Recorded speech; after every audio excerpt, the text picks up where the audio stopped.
اعوذ باللہ من الشیطان الرجیم بسم اللہ الرحمن الرحیم۔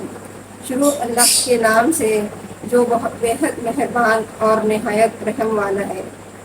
بسم اللہ الرحمن الرحیم، ان حروف کو مقطعات کہتے ہیں، یعنی اس کا لفظ جو ہے اس کا معنی صرف اللہ کو معلوم ہے، اوروں تک جو ہے وہ اس کی رسائی جو ہے وہ معلوم نہیں ہے۔ یہ اللہ اور بندے کے خلاف جو ہے درمیان یہ مخفی ہے، یعنی پوشیدہ ہے۔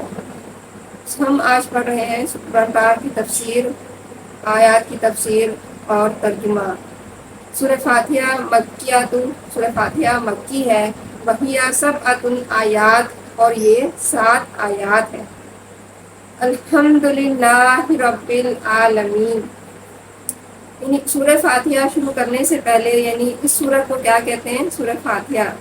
فاتحہ کہتے ہیں شروع کرنے کو، کیونکہ قرآن کریم میں سب سے پہلی جو ہے سورت یہی لکھی ہوئی ہے، اس لیے اسے سورت فاتحہ کہتے ہیں۔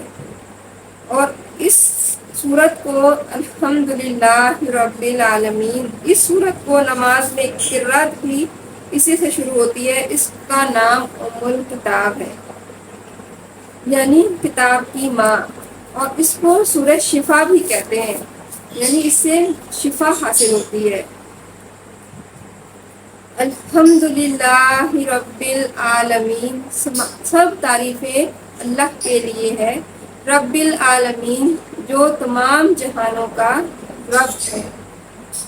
حسن رضی اللہ تعالی عنہ کا قول ہے کہ آیتوں کو ام الکتاب کہتے ہیں، یعنی اس سورت کو ام القرآن اور ام الکتاب اور 7 مثانی ہے۔ اور اس سورت کا نام سورہ حمد اور سورہ صلات بھی ہے، یعنی اس کو نماز میں بھی پڑھتے ہیں، اس کے بغیر نماز، اس سورت کے بغیر نماز ناقص ہے۔ اس سے یہ معلوم ہوا ہے کہ سورہ فاتحہ کا نام صلات اس لیے ہے کہ اس سورت کا نماز میں پڑھنا شرط ہے۔ اس سورت کا نام سورہ شفا ہے۔ ابو سعید خدری سے روایت ہے کہ سورہ فاتحہ ہر زہر کی شفا ہے۔ اور ایک شخص جو ہے وہ آپ صلی اللہ علیہ وسلم کے پاس آیا اور آپ کے کاٹے ہوئے شخص پر اس سورت کو پڑھ کر دم کیا تو وہ شخص کیا ہو گیا؟ شفا پا گیا۔ تو آپ صلی اللہ علیہ وسلم کے پاس وہ شخص آیا، اس نے کہا کہ آپ صلی اللہ علیہ وسلم نے فرمایا تم نے کیا پڑھا؟